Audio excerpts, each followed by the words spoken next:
this is the unit. What I'm going to do before I get into anything is tone it. So I went in with the purple shampoo, Shimmer Lights, and I just kind of dipped the hair in there. I did make sure to run my hands through the hair, or should I say run my fingers through the hair, just so that the product doesn't sit in one place and one place only. I wanted it to distribute evenly across the whole unit.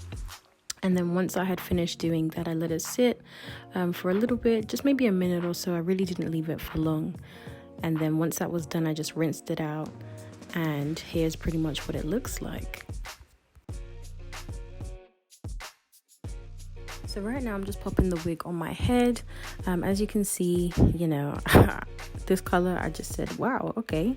Anyways, I decided to make a part, and usually, I sometimes see people going overboard with the concealers and foundations to really show the part, but I did not have to do that, so I'm really grateful. That was quite good, a bonus for this kind of wig. But I forgot that I didn't pluck it, so here's just a quick angle of it plucked, and then because the hair was wet, because I just toned it, I proceeded to blow dry it out, and here's pretty much what it looks like after it's blow dried. It did get a little bit dry, so I did have to go in with a bit of sheen and a tiny bit of oil just to kind of sort that all out. Now, everything was going good up until I applied this mousse.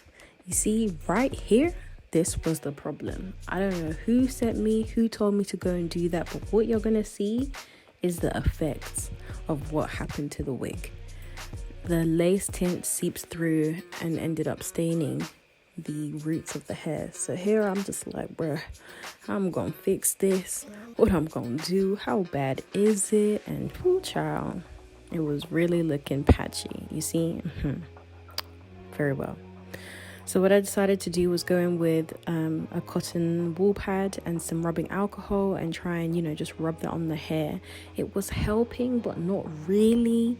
It was kind of just smudging it around, but removing some of the products. So then what I did was actually sectioned the hair, which you'll see me do in a second, and then actually kind of penetrated or focused on it like that. I don't know how to explain it, but you'll kind of see in a second. So I section the hair, and then I bunch it and kind of just, I don't know how to explain it, but look, now you're gonna see. You're probably thinking, what is she talking about? It was a whole struggle. So luckily I managed to get it to a level where it wasn't really too bad. I just kept doing this with rubbing alcohol because I was not about to wash this wig. Like, it's late, I was over it, I have work in the morning, so I just said but this pretty much did help. And as you can see, the lace tint did also help the knots at the very bottom of the lace to match my scalp, if that makes sense, so I didn't have to put product on it later. So now I'm just going over my parting, just redefining that. It's really looking good. I did not put any product on the parting whatsoever. And here I was just shaking my head because I really couldn't believe I messed up like that. Then after that, I just went in with an alternative product. So I scrapped the lace tint. I went in with the concealer foundation palette that I use by Sleek, and I always use the darker shade. And I just flipped the lace up. Well, clearly I didn't. I took it off. I just recorded this tutorial and I'm already forgetting what happened. But I learned from my mistakes, and I was very cautious and actually made sure to pay attention to detail because I did not need that same problem happening again. Yeah, I feel you, sis.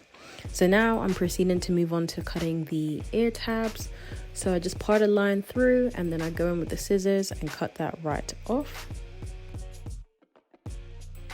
Now, my installation method hasn't really changed very much. I part my hair in sections, so I work the middle and then the sides. I apply a few dots, and I'll do this maybe twice if I'm going for 2 layers, but obviously I'll let the first one dry. And then I smooth it out with the end of, a rat tail comb or anything really that's got a flat surface. Then once that's dried, I flip the lace down, press it into the glue, and comb the lace into my scalp, if that makes sense. My explanations are really not great today, but thank God for this visual. Anyways, I then proceeded to cut off the lace with an eyebrow razor. I always feel like they're the best because they're pretty jagged, but you know what, sometimes they're a little bit too jagged and then you end up with this jagged fraying business. So I think I'm gonna go to scissors. I might try this or find a new brand of eyebrow razors to use, but I'm thinking of maybe switching it up because, you know, change is good and you can't keep doing the same technique. Surely there's new and improved ways. So anyways, once I finish doing both the sides, you'll then see me go on to melt the glue. And I do this by using Ghost. I always say Ghost one, Gots to Be. There's just so many different products. I'm always getting messed up. If you can't tell, I'm tired. And here's a little dance. But yeah, so once I've pretty much melted and, you know, secured both sides, I then go in with the Got to Be spray. And I feel like Got to Be spray, especially, you know, when it comes to 613 lace, works absolute wonders because it really just melts whatever lace was present. You know, it goes from present to out of sight. You feel me? Present to out of sight. And also, for the purpose of this video, you know, things are sped up. No install is smooth. I try to include some of my bloopers. In fact, I always try to include them, but sometimes I'll be struggling. And then with this install, I was struggling. Like, sis was really struggling. Anyways, once I've finished applying a layer of the Gots to Be spray, I then go in with my elastic band and just wrap my hairline down. Yeah. And then I proceed to straighten the hair. I didn't really include a lot of this section because it's kind of boring, kind of tedious. But what I did include was me trimming this wig a little bit more. So it does come in a nice, I would have said like maybe 12 inches, maybe even 14, probably 12. But who am I kidding? This is like 10 to 12. But yeah, once I had finished straightening it, I just cut it. I didn't actually use a razor. I just went in with scissors and... Okay, so now we are on to cutting the hair. I get so scissor happy. Like, I love cutting hair. I don't know why, but I just love cutting hair. So as you can see, I'm going in with some random, what are these called again? Scissors. I'm tired, I need to go to bed. I just went in with some random scissors. Probably better to use, you know, shears that are sharp and actually made for hair, but not all of us are professionals and not all of us have the tools, so we make do. But these scissors were pretty good, they were alright. And then what I made sure to do was, once I had trimmed it to my desired level, and always trim longer than you intend, so that if you go too long, you've got room to rectify it. Because when you go too short, that's it, Bob's your uncle. Ain't no going back. Better redo the whole wig or buy a new one. So yeah, once I finished doing that, I kind of tilt my head to the side and then just try and get all those pieces underneath, if that makes sense, because sometimes you'll have like long straggly bits that you didn't quite catch. So this helps to ensure that actually everything is level and that I haven't missed any bits. I then proceed to do the same thing on the other side. And usually it takes me a little while. I'll be going back and forth, looking left and right, up, down, spinning my head all around to make sure it's level. But today didn't go too badly. I think this was God, you know, blessing me for my troublesome installation. He was like, you know what, kid, you can have a smooth ride.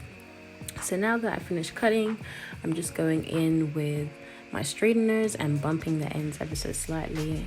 And then once I've bumped the ends, I just go over the top with a little bit of spray because there were a lot of flyaways and this hair does shed, but that's 613 hair for you. And then yeah, I just took off the elastic band and showed you guys the finished look. So if you enjoyed this video, you know, let me know what you thought. Be sure to leave a thumbs up. Do like, do engage. I'm friendly, I always respond back.